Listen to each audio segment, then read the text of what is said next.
Hello everyone, I'm Dr. Farid. I'm a health educationist and I'll be your teacher for this subject. In this video, we're going to learn about basic nutrition and healthy eating.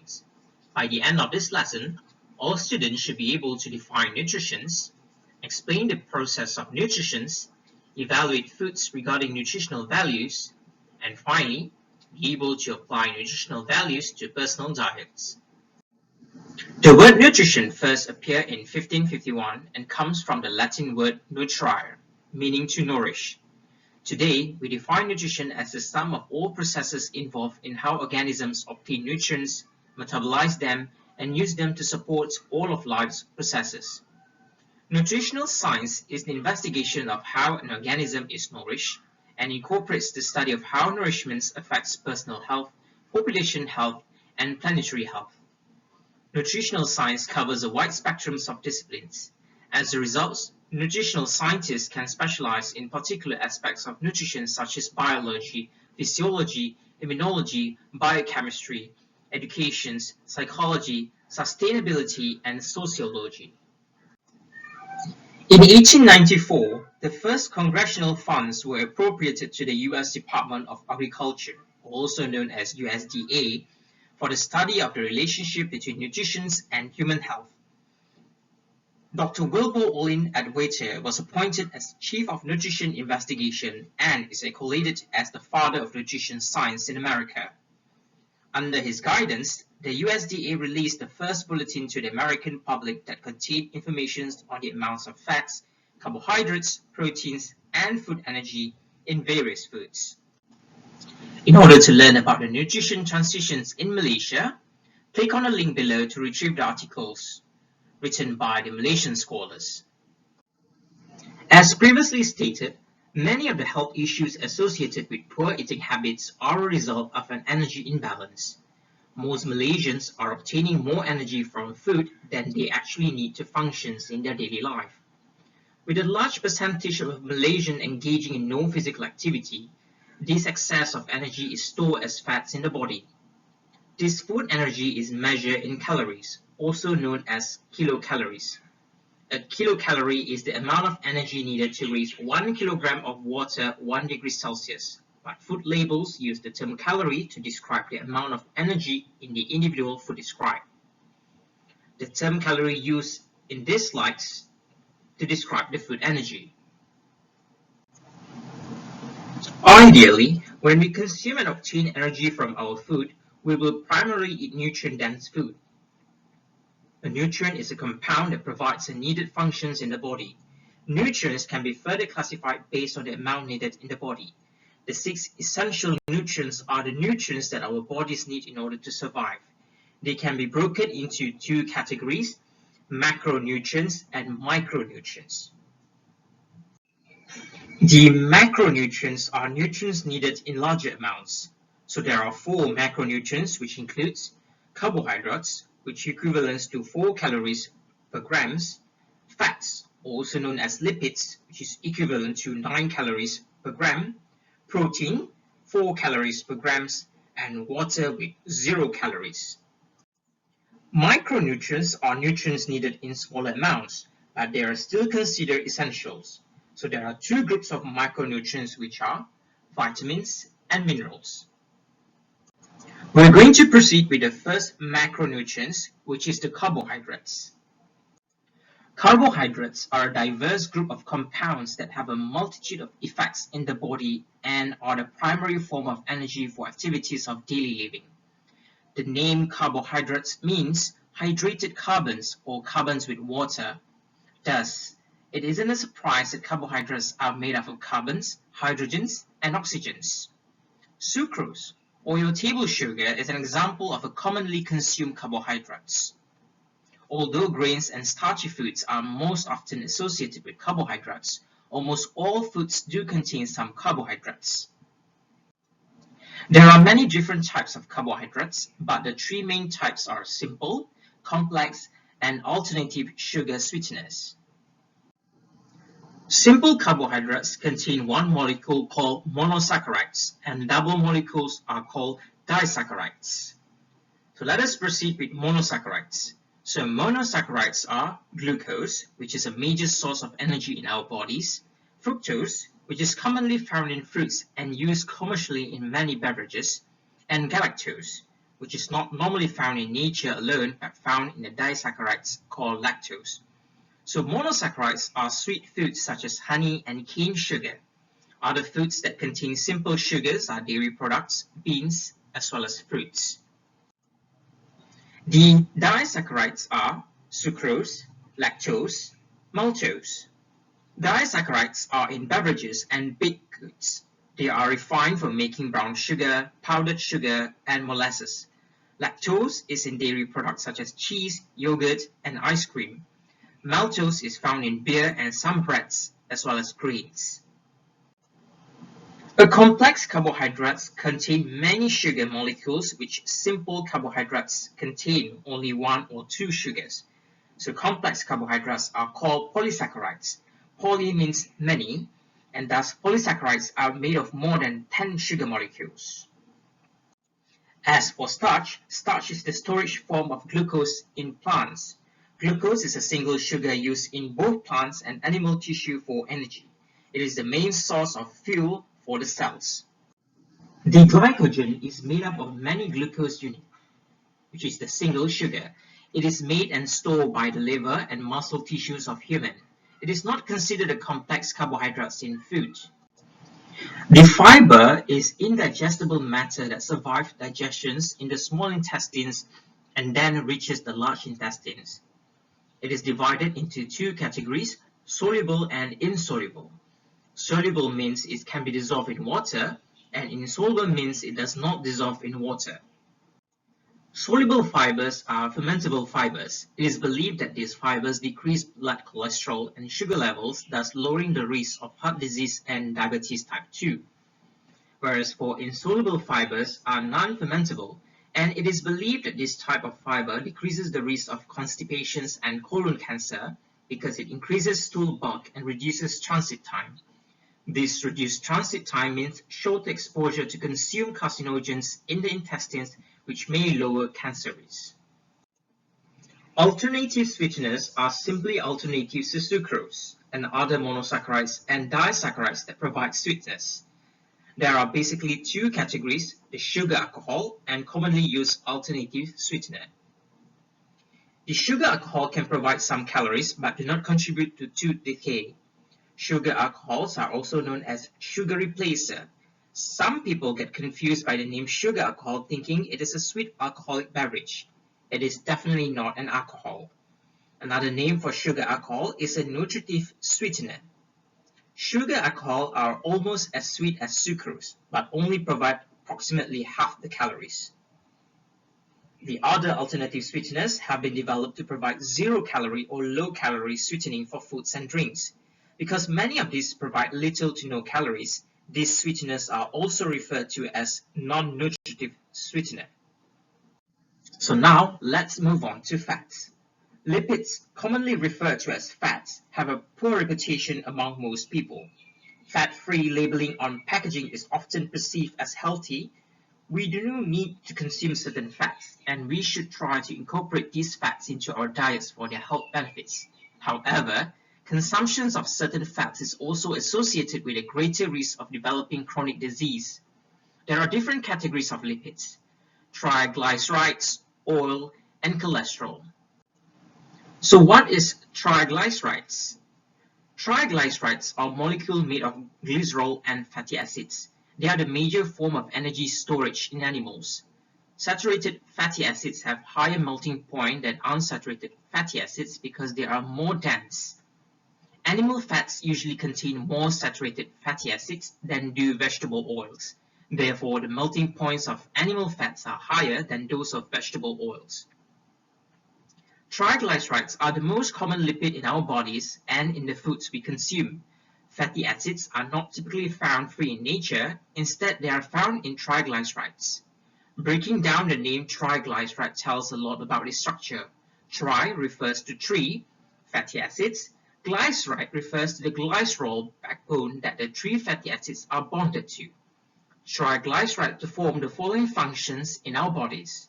provide energy, primary form of energy storage in the body, insulate and protect, aid in the absorptions and transports of fat-soluble vitamins.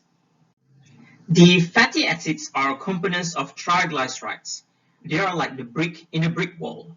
Each individual brick is needed to make the overall wall. So there are two basic types of fatty acids: saturated fatty acids and unsaturated fatty acids. These molecules differ in structure and food sources. Saturated fats are typically found in animal products such as poultry, meat, and dairy, and are solid at room temperature. Unsaturated fats are typically found in plants and vegetable oils and are liquid at room temperature. There are also monounsaturated fatty acids, or also known as MUFAs, and polyunsaturated fatty acids, or MUFA, which appear to have a healthy effects on cholesterol levels. So there are two essential fatty acids, which are linoleic acids and alpha-linolenic, which is also known as omega-6 and omega-3.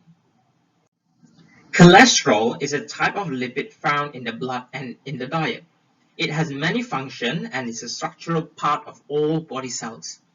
It is an essential component of brain and nerve tissue. Cholesterol is needed to form hormones, bile, and vitamin D. So many foods contain cholesterol, but primarily it is found in foods of animal origin.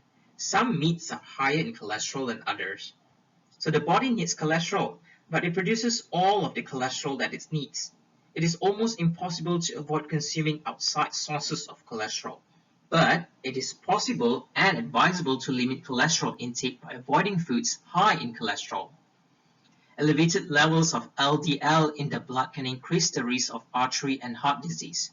So the human body produces two types of cholesterol: the low-density lipoproteins, also known as the LDL, and high-density lipoprotein, the HDL. LDL is cholesterol that usually enters the human body through consuming food that contains cholesterol. LDL is considered the bad cholesterol because it bonds with triglycerides, another lipid, and stores it within the tissue. This is the leading cause of plaque in the arteries and can lead to restricted blood flow and possibly cardiac arrest. This process takes place over several years with continuous eating of saturated fats, smoking, diabetes, and high blood pressure.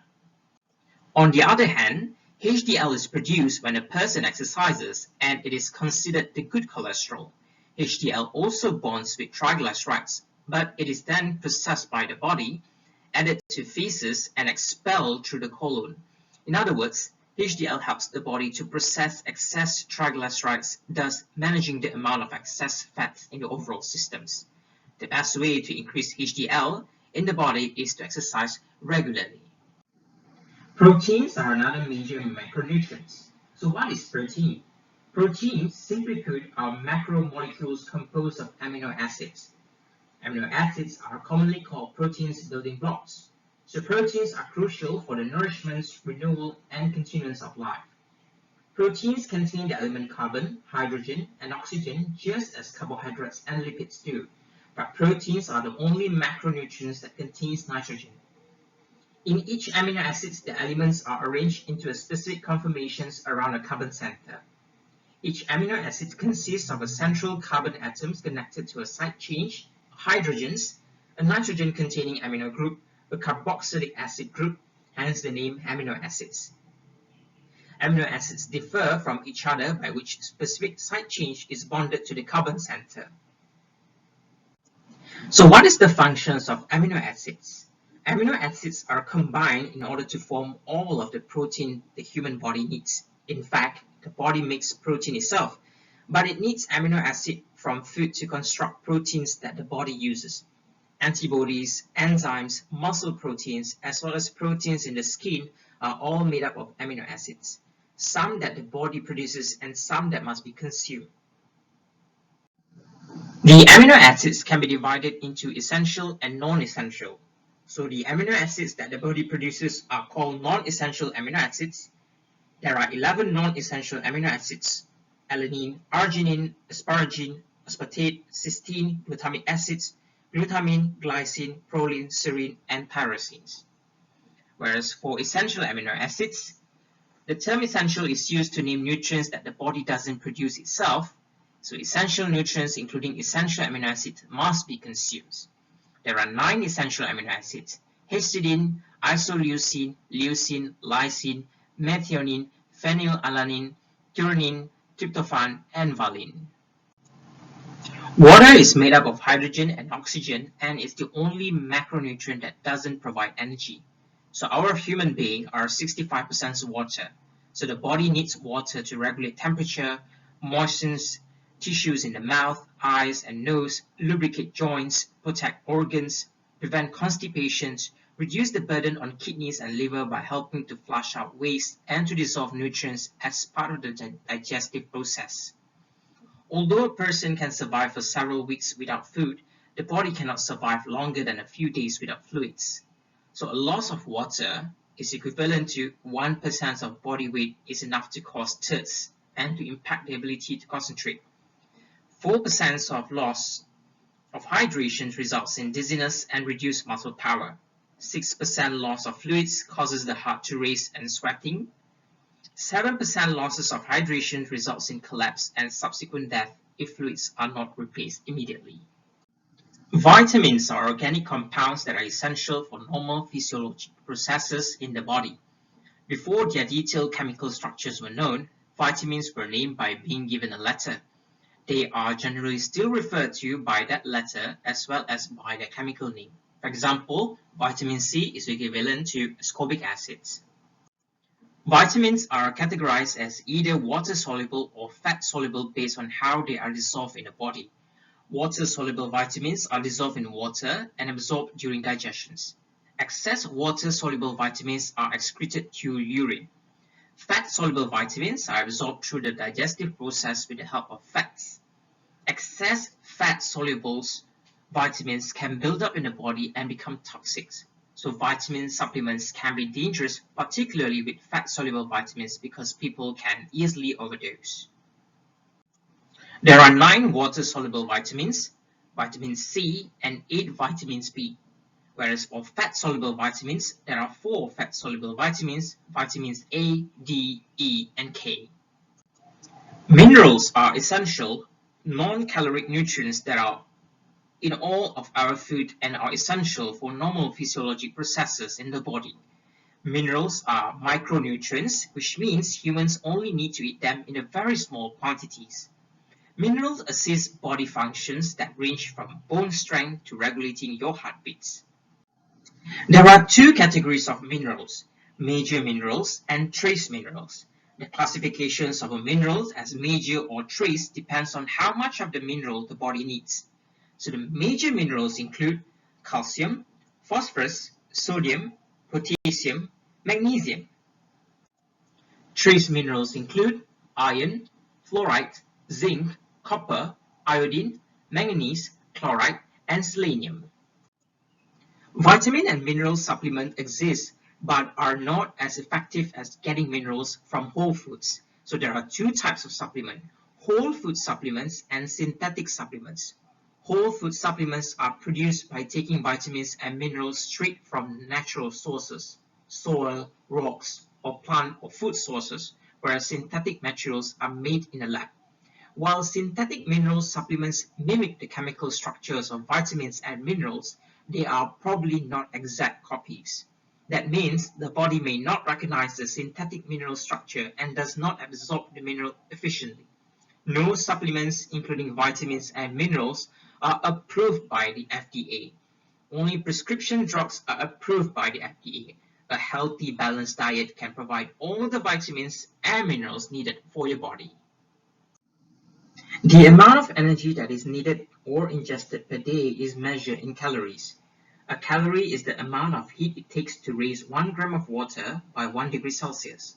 On average, a person needs 1,500 to 2,000 calories per day to sustain daily activities. The total number of calories needed by one person is dependent on his or her body mass, age, height, gender, activity level, and the amount of exercise per day. If exercise is a regular part of one's day, more calories are required. As a rule, people underestimate the number of calories ingested and overestimate the amount they burn through exercise. These can lead to ingestions of too many calories per day. The accumulation of an extra 3,500 calories adds 1 pound of weight. If an excess of 200 calories per day is ingested, 1 extra pound of body weight will be gained every 18 days. At that rate, an extra 20 pounds can be gained over the course of a year. To help provide guidelines regarding the types and quantities of food that should be eaten every day, the Nutritional Department of the Ministry of Health Malaysia has updated its food guidelines into Panduan Pinggan Sihat Malaysia, or also known as Malaysia Healthy Plate. Malaysia Healthy Plate categorizes food into the standard 6 food groups: fruits, vegetables, grains, protein foods, dairy, and oils. The accompanying website gives clear recommendations regarding quantity and type of each food that one should consume each day, as well as identifying which foods belong in each category. The accompanying graphic gives a clear visual with general recommendations for a healthy and balanced meal. You can click on the link below and download the complete manuals. You can learn about Panduan Pinggan Sihat Malaysia. So how can I plan my diet? The definition of diet is anything that is consumed by a particular person or people on a regular basis. That means if someone routinely drinks coffee in the morning, that is part of his or her diet. If a person consistently eats a Big Mac from McDonald's, that is part of his or her diet. However, it is clear that food choices influence short-term and long-term health. That is why it is important to make wise choices in what one eats on a regular basis. If a person chooses to have a diet high in calories without balancing energy use, the person can expect to put on unhealthy weight.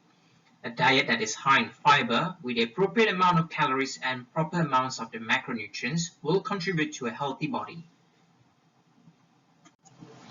Decisions about nutrition can be difficult. Knowing and using scientific research can lead to better health. Over time, public health organizations have developed tools based on nutritional science to help people design healthy diets. So these tools should be used as guidelines for each individual with the awareness that everyone is different and therefore has different needs. Everyone, regardless of age, size, shape, physiques, can benefit from learning and utilizing the following tools. Acceptable macronutrient distribution range, or also known as the AMDR. The AMDR describes the proportions of daily calorie intake that should be carbohydrates, lipids, and proteins. So basically, the AMDR provides guidelines on how many macronutrients calories one should consume a day. So according to the AMDR, the range of calorie intake in a daily diet should be carbohydrates, 45 to 65%, lipids ranging from 20 to 35%, and proteins 10 to 35%. The next tool will be the Dietary Reference Intakes, or also known as DRI. So the DRI are reference values of nutrient intake that helps with nutritional planning and assessments of healthy individuals. So there are 4 measures that together comprise the DRI.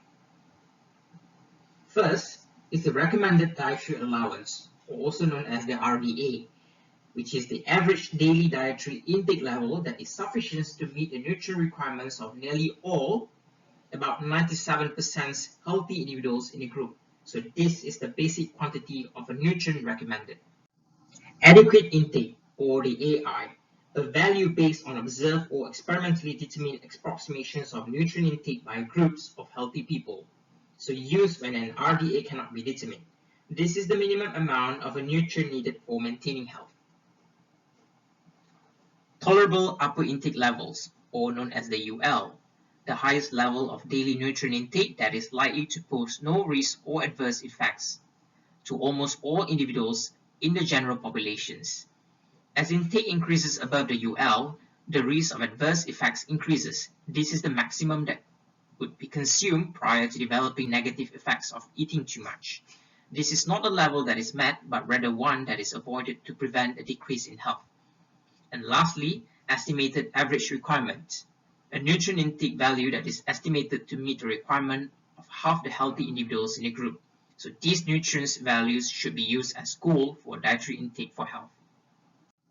Perhaps one of the most effective tools in assisting consumers to plan a healthy meals is the nutrition labels that is by law on all food packaging. These informations can be useful for evaluating the nutrient content of food and planning the healthy meals. The label provides calorie, macronutrients, and some micronutrients content of the food. The labels also indicate ingredients and manufacturer's information. Understanding the information on food labels can lead to healthy choices about food. However, for your information, food labels do not provide all nutritional information. They just include the basics to help consumers make healthy food decisions. So what are the information that you can find on food labels? First, the name of products. Sometimes the name of the products includes important information. For example, some brands are vegetarian, kosher, gluten-free, etc. It is also important to compare or contrast ingredients in generic and brand name foods. Serving size. It's important to pay attention to how many servings a package contains. Many packages contain multiple servings. Did you know that the secret to serving size is in your hand? You can refer to the infographics in order for you to learn more about the serving size using your hand. So now let's continue with information on food labels. The calories. So pay attention to whether the caloric contents of the food is per serving or per package. Also, some food labels indicate calories before or after preparations. Next is fats. So the food label includes all fats. Note that the label indicates different types of fats. Cholesterol. Dietary cholesterol is a major factor in cardiovascular health. Limiting the intake of cholesterol can prevent heart disease. The sodiums. Another major factor in promoting good health is limiting the amount of sodium intake. As for carbohydrates, the food label includes simple and complex carbohydrates. Note that the label indicates different types of carbohydrates. The proteins. So protein intake needs to be carefully monitored because over or under consumption of protein can cause severe issues. Vitamins and minerals. So there are 4 vitamins and minerals: vitamin D, calcium, iron, and potassium that are required on food labels. However, the label might include more than these 4. The ingredients. So these ingredients are listed in order of their content per volume. So if sugar is listed as the first ingredients, there is more sugar in the food than any other ingredients. So the last ingredient has the least amount in the food. Name of manufacturer. In addition to the nutrition facts, the food label includes the name and contact information for the manufacturer as required by the law. And lastly, allergens. So food manufacturers are required to draw specific attention to common allergens such as nuts, milk products, soy, and etc. So there is no specific locations for allergen information, but it should be someplace on the packaging. If you wanted to learn additional details about all the information contained within the nutrition facts panels, you can click on the following websites, or you can obtain a valid nutrition information by clicking the website below as well.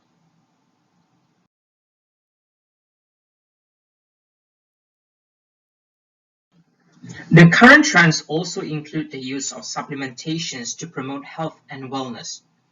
Vitamins, minerals, herbal remedies, and supplements of all kinds constitute big business, and many of their advertising claims suggest that optimal health and eternal youth are just a pill away. So the main types of dietary supplements are macronutrients, micronutrients, probiotics, and herbal supplements, which often target a specific body part such as bones. So some public health officials recommend a daily multivitamins due to the poor diet of most citizens. So the US Preventive Task Force also recommends a level of folate intake which can be easier to achieve with the supplements.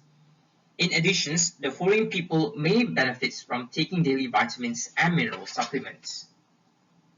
So the women who are pregnant or breastfeeding, premenopausal women who may need extra calcium and iron, older adults, people with health issues that affect their ability to eat, people who are vegetarians, vegans, and other avoiding certain food groups.